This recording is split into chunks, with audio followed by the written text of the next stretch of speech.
Same time, Health Cabinet Secretary Kagwe has called on parents to remain vigilant over the polio outbreak reported in Kenya. Now, Kenya had been declared polio-free, but the recent incidences are pulling Kenya out of that category. And as our very own Raquel Mwiga reports, medical professionals are calling for more sensitization of the disease to ensure that the country worries no more when it comes to polio. Take a listen.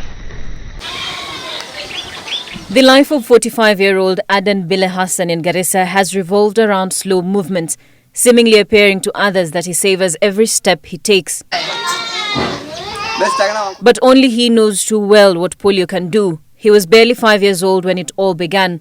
Nakumbuka ilikuwa kama saa sita hivi, nilipata mkojo inanitoka. Kutoka mkojo haina breki, mkojo haina breki.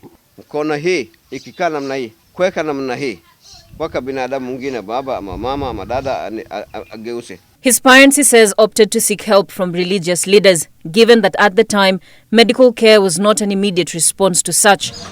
2 years later, when he had lost all sensitivity in his lower limbs and a fever struck, the hospital became an option. Nikambia, kwa nini huyu hamjaleta mbeleni hospitali? Huyu ni polio ilifanya hivi, kuna shindano ya polio na ungeleta hospitali tungedunga, hii mtu hangekuwa disable, angekuwa kawaida. Sasa hizi hatukuwa na habari. Garissa, just like 12 other counties, is at a high risk of polio spread owing to its proximity to the country's border, the presence of Dadaab camp and poor sanitation challenges, all factors that help the polio virus spread.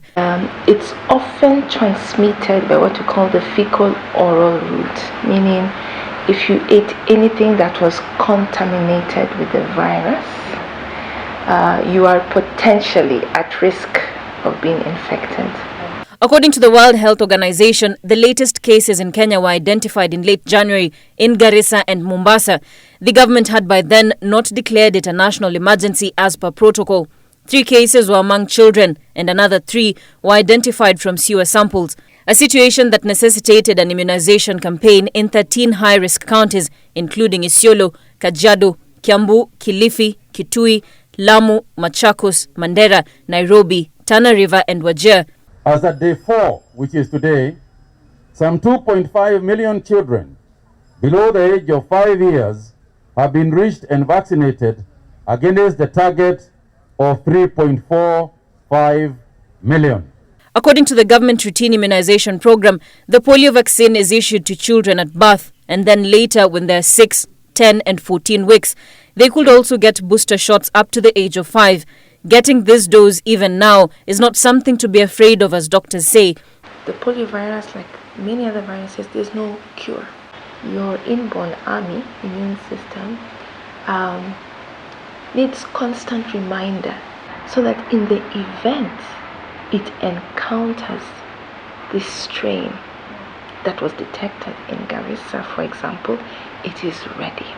Additionally, the type of polio now detected as per World Health Organization is the circulating vaccine-derived poliovirus, which results from excreting a significant amount of the oral polio vaccine that is usually a weakened form of the virus. They detected that it was actually a variant of the strain of the virus within the vaccine, but has actually mutated, has undergone some change, all right? But the good news is that our vaccine is still effective in protecting our children. Polio's symptoms may include fever, headache, tiredness, or stomach pain, and could mimic any other infection and could go unnoticed. And when it is advanced, sudden general weakness or paralysis becomes the most notable sign.